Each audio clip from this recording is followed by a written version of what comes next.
tentang agama. Bayangkan kalau kita punya pemuda dengan agamanya, mempunyai semangat seperti mereka, nafsu kerja seperti mereka, bagaimana keadaan bumi dan tanah air kita ini? Jepang itu negerinya tidak ada besi, tidak ada baja, mengimpor, tapi mereka bisa hebat dalam pengolahan baja dengan industri-industri dapur tinggi. Akhirnya mereka sekarang mengalahkan sampai Amerika. Sampai Amerika mengatakan, kamu harus membatasi kamu punya produksi. Sebab kami punya pasar di sini dibanjiri oleh barang-barangmu, wahai Jepang. Sampai begitu. Tapi mereka tidak ada satu manusia lesu kerja, itu tidak ada. Bekerja. Dan syarat pemuda itu menurut kata siapa saja, dari mulai Imam Ghazali sampai ahli tasawuf seluruhnya, sampai ulama, ahli pendidik semuanya mengatakan pemuda harus jauh daripada nganggur. Hati-hati ada pemuda nganggur. Sebab keremajaan plus nganggur plus ada pegang duit, ini sama dengan rusak. Rusak pikirannya, rusak badannya, rusak akalnya, dan mati jiwanya. Jadi pemuda tidak boleh nganggur. Dia harus bekerja, cari pekerjaan. Sekarang ini pekerjaanmu adalah mengisi otakmu dengan ilmu pengetahuan. Pengetahuan apa saja, baik di bidang eksakta, atau di bidang agama, di bidang apa saja, carilah pengetahuan itu. Jangan diam, jangan mempunyai waktu nganggur sama sekali. Pengangguran adalah sama dengan fasad. Ya. Firman Allah Subhanahu wa taala, wa qul i'malu, bekerjalah kamu, fasayarallahu a'malakum wa rasuluh. Ya, Allah memerintahkan kita bekerja. Supaya apa? Supaya nanti kita lihat sendiri hasil pekerjaan. Allah melihatnya, Nabi Muhammad SAW melihatnya, dan kamu sendiri akan merasakan hasil pekerjaanmu. Tapi kalau kita dalam keadaan santai, atau dengan kata kita enak-enakan, mau tunggu hasil bagaimana? Apakah bisa manusia hidup selama hidupnya dengan utang? Jangankan satu negara besar seperti Indonesia, rumah tangga saudara sendiri, apa mungkin saudara bisa hidup 15 tahun dalam rumah tangga dan tiap tahun utang? Bagaimana rasa saudara sendiri? Bagaimana rasa orang yang saudara utangi kalau saudara tiap bulan menada, aku Leono bo barang 15.000, kanggo apa? Kanggo blonjo. Bagaimana rasa saudara yang menadah, dan bagaimana rasa orang yang saudara mintai saben tahun? Wahai pemuda, begitu juga negara-negara luar. Kalau kita saben hari mintai utang, orang tidak menghargai kita. Dan kalau kita terpaksa utang, maka karena kita tidak punya anak-anak yang betul-betul militan, terampil, kesit, bekerja. Wa qul i'malu fasayarallahu 'amalakum wa rasuluh. Innal ladzina amanu wa 'amilus shalihat. Tidak ada di dalam Al-Qur'an amanu melainkan ada amal wa 'amilus shalihat. Jadi rupanya syaratnya orang beriman ini amalnya baik.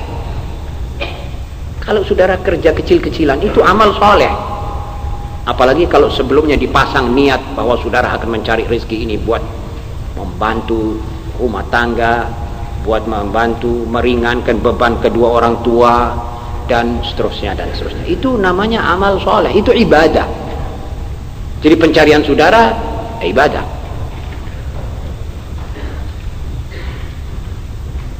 Yang kedua, senang bermalas-malas dan santai. Rupanya orang sekarang rodok cerdas. Dari banyaknya kaum pemalas, sampai kamus Indonesia ini akan dibuang kata malas diganti santai. Jadi menghalalkan pengangguran, tidak bekerja. Ini kecerdasan orang-orang subversi asing dalam meluyukan pemuda kita ini. Ini mereka lihai dan cerdas. Kalau kita kurang awas, kurang doa, minta hidayat dan taufik, maka kita akan dilipat oleh kebudayaan asingnya. Jahat.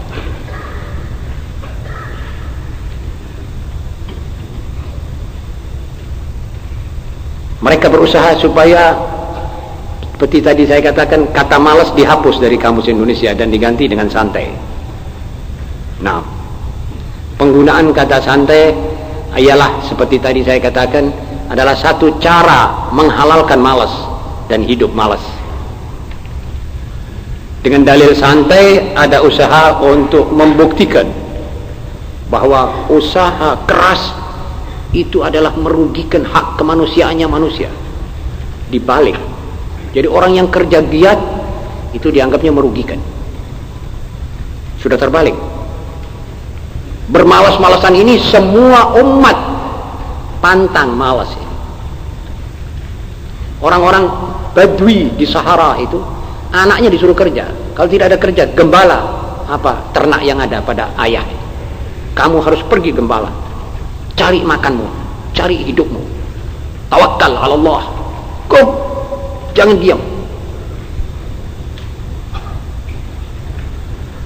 Nabi sendiri sallallahu alaihi wasallam bersabda, Allahumma inni a'udzubika minal jubni wal bukhl, Allahumma inni a'udzubika minal hammi wal hazan, wa a'udzubika minal ajzi wal kasal, wa a'udzubika minal jubni wal bukhl. Ya Allah, saya berlindung denganmu daripada segala sedih dan nistapa, dan jauhkanlah aku ya Allah daripada malas dan atau tidak bisa kerja. Jadi ajiz sama kasal ini berlainan. Kalau ajiz itu sudah tidak bisa kerja sama sekali karena cacat, karena mata tidak melihat, itu namanya ajiz.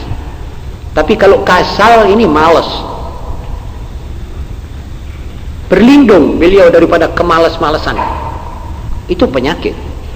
Dan kalau sudah menghinggapi satu manusia dari mulai dia kecil, ini orang tidak bisa diajak bekerja.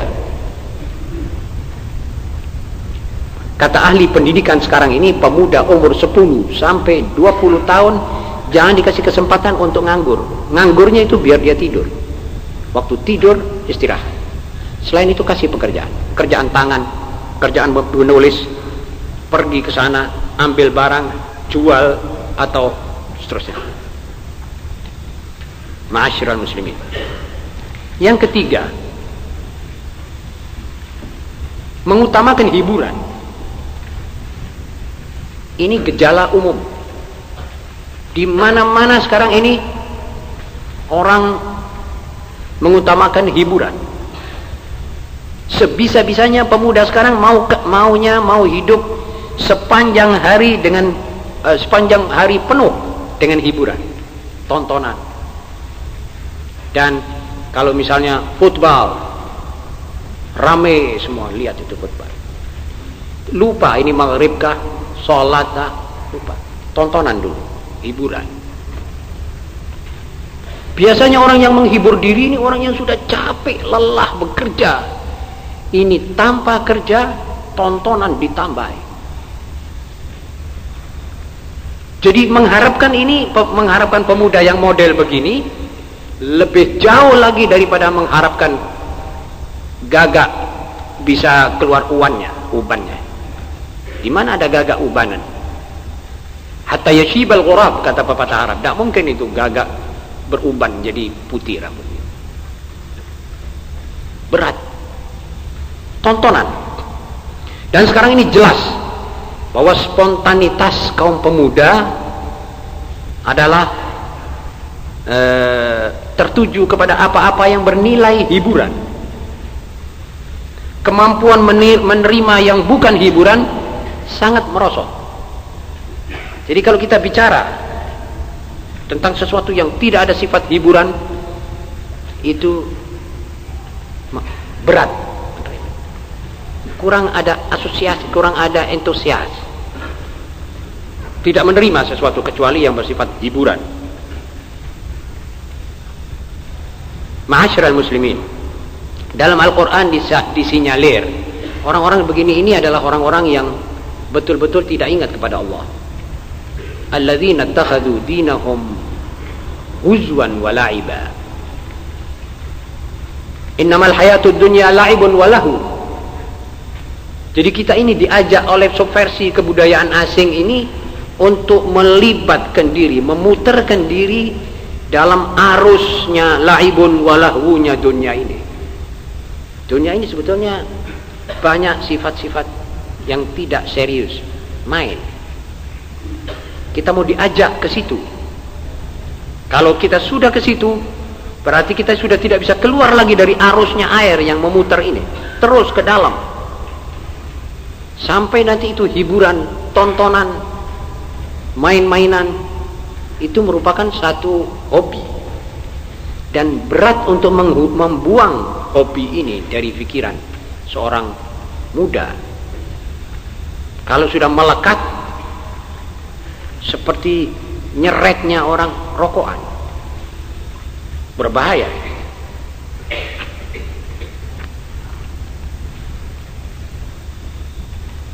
Ma'asyiral muslimin, keempat ciri bersemangat bangsawan. Ketiga ciri di atas bersumber jiwa kebangsawanan. Ini bangsawan ini maksudnya seperti orang-orang tuan-tuan tanah, kaum feodal zaman 150 tahun dulu. Ini mereka senang kalau sudah melihat kebunnya atau sawahnya atau apa sudah, dia pergi nonton, menghiburkan. Ini salah satu daripada ciri orang-orang bangsawan di barat yang tidak ada agamanya, tidak ada moralnya, tidak ada pikirannya sama sekali. Dan sekarang banyak yang memikirkan bagaimana dia mencapai puncak kebangsawanan yang tertinggi. Ini dia mempunyai jabatan tinggi dan cara-cara bangsawan, rakyat dan sebayanya itu sudah tidak dilihat lagi. Jadi masyarakat yang kita hidup di tengah-tengah mereka ini kita tidak pedulikan lagi. Padahal tidak begitu ajaran Islam. Islam mengajarkan kalau ada satu orang meninggal karena kelaparan di satu kampung, katakan saja di Kersian atau di Kauman, ada seorang manusia mati kelaparan, maka seluruh orang Kersian atau orang Kauman ini dipertanggungjawabkan hari kiamat oleh Allah Subhanahu wa taala. Kenapa kamu tidak tolak-toleh? Sampai di tengah-tengah kampungmu ada orang mati kelaparan, ada orang kekurangan, kamu tinggalkan, tidak ada orang nyopo dia. Hari kiamat semuanya ini memikul darahnya orang yang mati.